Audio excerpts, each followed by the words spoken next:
આજે 22મી નવેમ્બર 2025 શનિવારના દિવસે આજના ચિંતનમાં તમામ સંતો હરિભક્તોને મારા સાષ્ટાંગ પ્રણામ.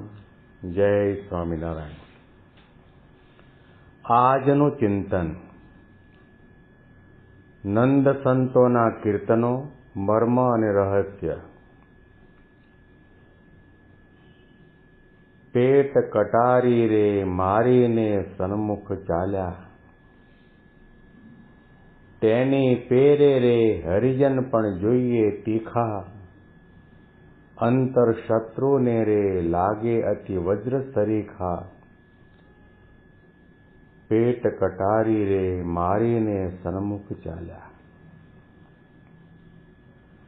બ્રહ્માનંદ સ્વામીનું શુરવીરતાના પદોમાંનું ચોથું પદ. કોઈ પણ શબ્દ આ પદોમાંથી લો, એને એક એક શબ્દને નીચોવવામાં આવે તો ભારોભાર શુરવીરતા નીકળે. બ્રહ્માનંદ સ્વામીનું કહેવું એવું છે, શાસ્ત્રોનું અને મહાપુરુષોનું પણ કહેવું એવું છે. ભગવાનની ભક્તિ કરવી હોય, ભગવાન પુરુષોત્તમ નારાયણની માળાના મણકામાં તમારો નંબર લગાડવો હોય, ભક્તિ કરતા કરતા ભગવાન સુધી પહોંચવું હોય, આત્મા અને પરમાત્માનો સાક્ષાત્કાર કરવો હોય,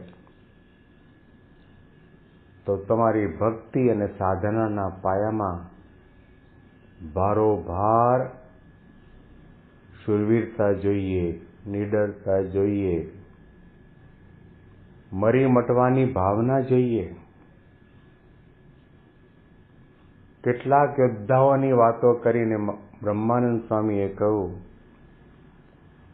કે યોદ્ધાની માફક હરિજન કહેતા ભગવાનનો ભક્ત, ભગવાનનો ઉપાસક પણ તીખો જોઈએ. સંત અને ભક્ત અંતરથી મૃદુ હોય છે, નિર્મળ હોય છે, કોમળ હોય છે, દયાળુ હોય છે. કોઈને પણ દુઃખ થાય એવી પ્રકારનું બોલે નહીં, જુએ નહીં, સાંભળે નહીં, વિચારે નહીં અને ક્રિયા કરે પણ નહીં. તેમ છતાં પણ ભગવાન ભજવાની બાબતમાં, ભગવાને આપેલા વચનોને પાળવાની બાબતમાં એકદમ કડેધડ હોય છે, કઠોર હોય છે.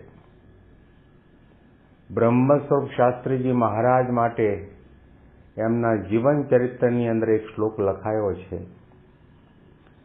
વજ્રાદપી કઠોરાણી મૃદુની કુસુમાદપી. વજ્રાદપી કઠોરાણી મૃદુની કુસુમાદપી. આવા સાચા સંતો જે ભગવાનને વર્યા હોય, ભગવાનના વાલા થયા હોય, ભગવાનને ધાર્યા હોય, માથું હાથમાં લઈને ભક્તિ કરતા હોય, લોકલાજને નેવે મૂકી દીધી હોય, એવા સંતો કેવા છે? વજ્ર કરતા પણ કઠોર છે.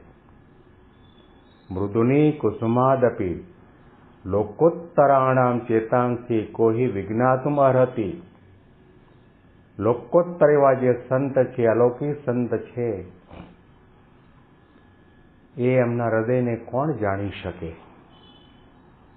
શાસ્ત્રીજી મહારાજ જેટલા નિડર હતા, શુરવીર હતા, નિર્ભય હતા,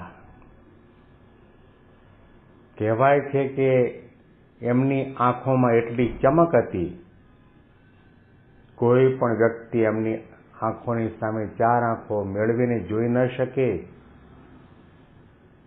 એવા જે શાસ્ત્રીજી મહારાજ આવા વજ્ર જેવા હતા, તેમ છતાં પણ મૃદુની કુસુમાદપી, કમળ કરતા પણ વધારે કોમળ હતા, માયાળુ હતા, હેતાળ હતા. બ્રહ્મ સ્વરૂપ પ્રમુખ સ્વામી મહારાજ પોતાના ગુરુ શાસ્ત્રીજી મહારાજના માટે કહેતા કે શાસ્ત્રીજી મહારાજ તો રસિયા વાલમ હતા.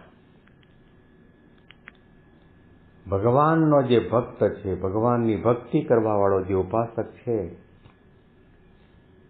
એ ક્યાંય પણ પાછી પાની ન કરે. તેની પેરે રે હરિજન પણ જોઈએ તીખા. તેની પેરે રે હરિજન પણ જોઈએ તીખા. અંતર શત્રુને રે લાગે અતિ વજ્ર સરીખા. અંતર શત્રુને લાગે અતિ વજ્ર સરીખા.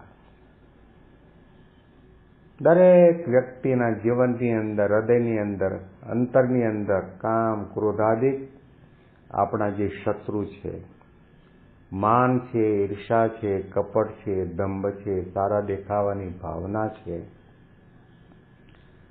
એ આપણા ભક્તિ માર્ગની અંદર આપણા સૌના માટે મહાભયંકર શત્રુ છે.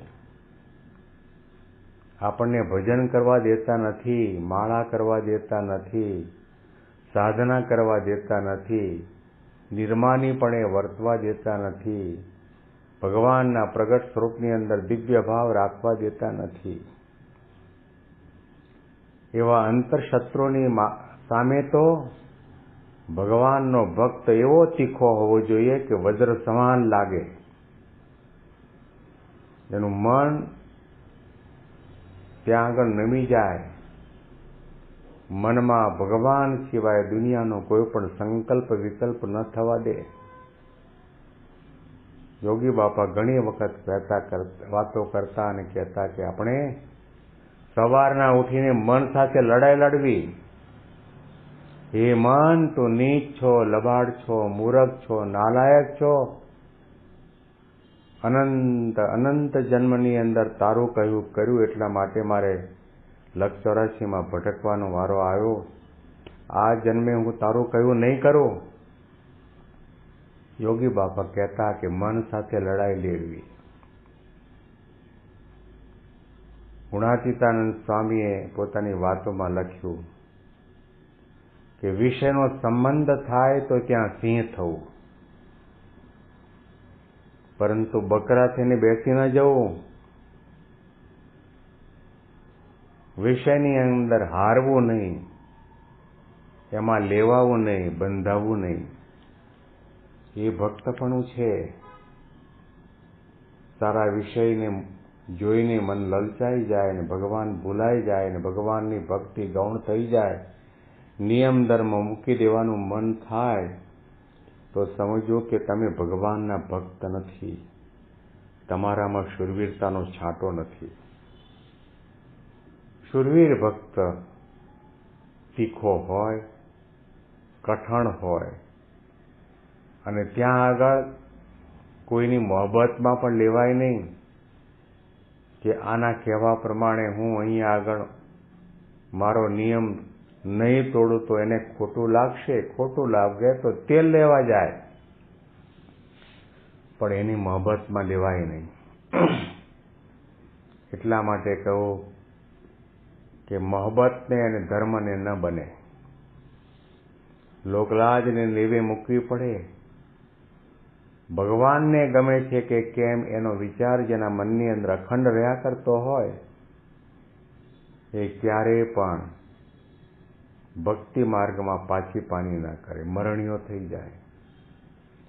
ભલે જે થવું હોય તે થાય, દેહના કટકે થવા હોય તો થાય, પરંતુ મારે વિષય સામે, વાસના સામે, સ્વભાવ સામે, અંતરશત્રુઓ સામે છાતીના લઈને લડાઈ કરવી છે અને એને મારે પરાજિત કરવા છે.